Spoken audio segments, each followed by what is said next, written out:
Hello, everyone. Welcome back to our channel where we explore the exciting world of science and technology. Today, we're diving into a fascinating subject: how the Earth formed. Earth is our home, but have you ever thought about its creation? Scientists suggest that our planet was formed a staggering 4.5 billion years ago. It all started with a massive cloud of gas and dust, which swirled together under the influence of gravity. This cloud slowly turned into a sphere, called a planetesimal. As it cooled, it solidified from the inside out. As more planetesimals collided and merged with one another, our Earth gradually took shape. But that's not all.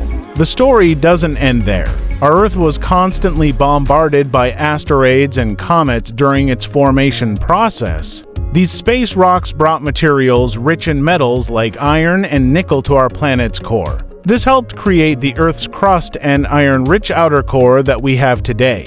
So there you have it. That's how Earth was formed over billions of years ago. An incredible journey from cloud of gas to the world we know today. If you found this topic as fascinating as I did, be sure to like this video and subscribe to our channel for more exciting science content. Thanks for watching, and remember, science is fun.